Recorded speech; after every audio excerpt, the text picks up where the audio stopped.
Welcome everyone to Gamer Meld. Okay, wow.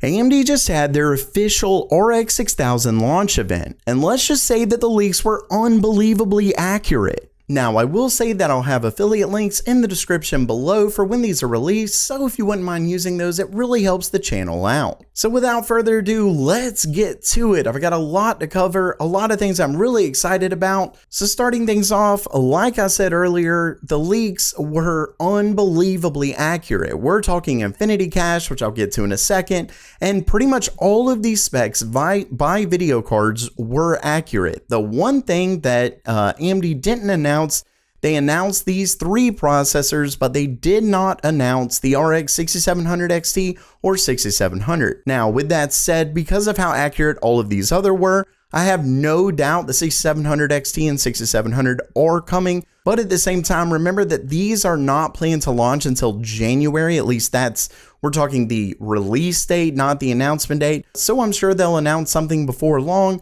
but at the same time, we did get three incredible GPUs, so let's get started on those. Starting things off, we have the RX 6800 XT. Like I said, the leaks were unbelievably accurate. If you watch this channel a lot, you basically already know all the specs. And by the way, make sure to subscribe. Anyway, the 6800 XT comes with 72 compute units, 2015 MHz game clock, 2250 MHz boost clock, the Infinity Cache, which is something that they did go over right here. You can see that the Infinity Cache gives it 2.17 times the bandwidth with less power.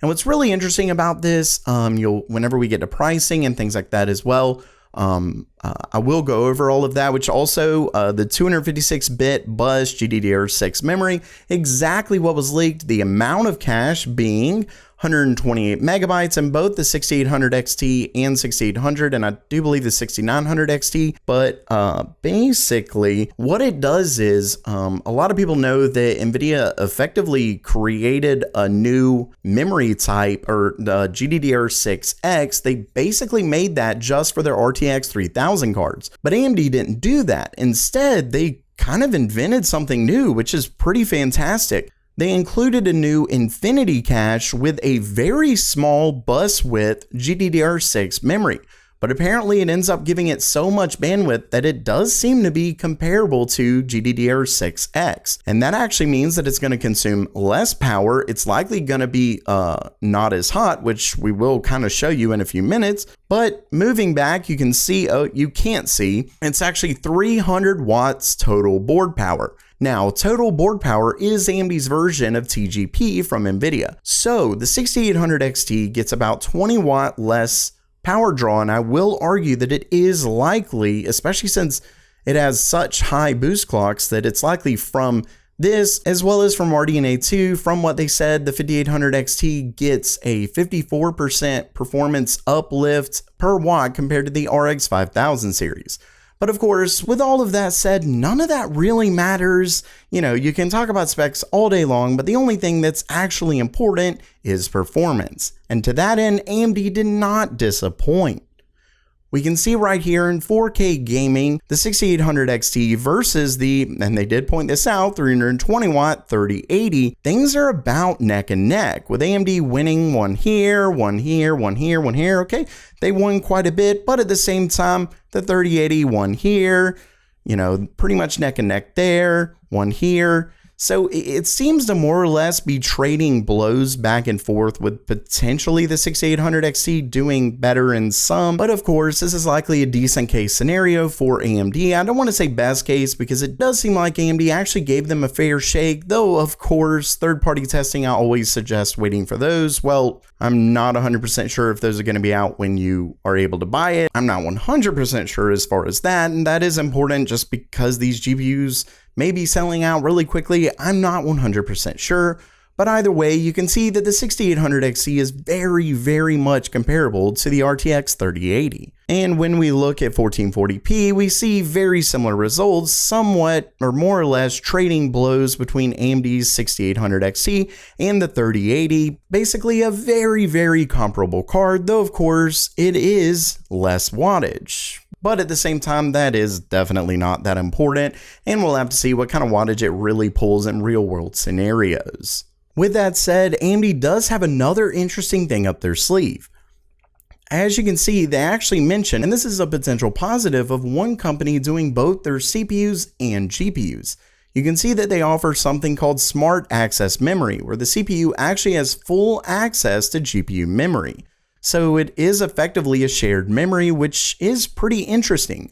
And according to them, it actually did get a fairly decent uptick in performance. You can see in some games where AMD actually lost or originally lost against the 3080 when you turn Smart Access Memory and Rage Mode, which is basically an automatic overclocking feature, which according to them, we're talking just a couple clicks. They actually ended up coming back and winning, which if you ask me is pretty big. That's pretty important. And it actually got up to 13% higher performance versus with all of this turned off, which is an alright uptick in performance, though of course it's nothing massive, and I'm sure with overclocking it can likely do even better. But of course, none of that really matters if it's $1,000, and on that front, AMD did not disappoint when they announced the pricing of $649, which is $50 cheaper than the RTX 3080.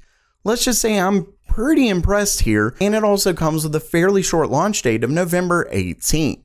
But of course, the 6800 XT is not the only thing AMD announced. They also went over their 6800 non-XT model, which, like the XT model, is about exactly what was leaked. We're talking 60 compute units, a gaming clock of 1850 MHz, a boost clock of 2105 MHz, the same 128 MB Infinity cache, and a total board power of 250 watts. Now, when it comes to performance, AMD didn't really compare it to the 3070, but instead they compared it to the 2080 Ti. And as you can see, it beat it by quite a bit in multiple titles. So I will definitely say that this is a card that can absolutely beat the 3070, but at the same time, AMD clearly knows this because it is a bit more at $579. Once again, launching November 18th. And once again, AMD absolutely did not disappoint when they announced the final 6900 XT.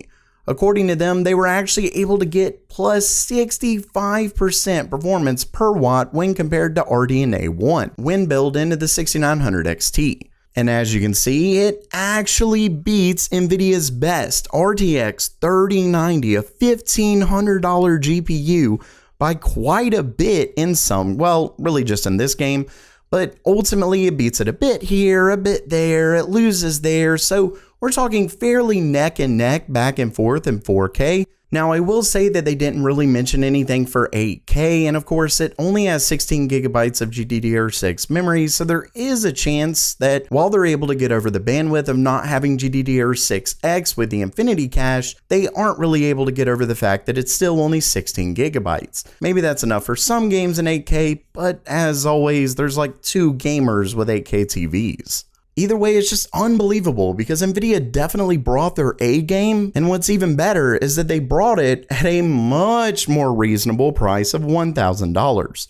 Though of course, while I say reasonable, it still is an unbelievably expensive GPU. I wouldn't suggest paying this unless you just want the absolute best, but still, when compared to Nvidia's best, it's $500 less. And that's a significant difference. Nvidia's got to lower the price. There's really nothing else to say about that. And this one's going to be launching a little later on December 8th. But yeah.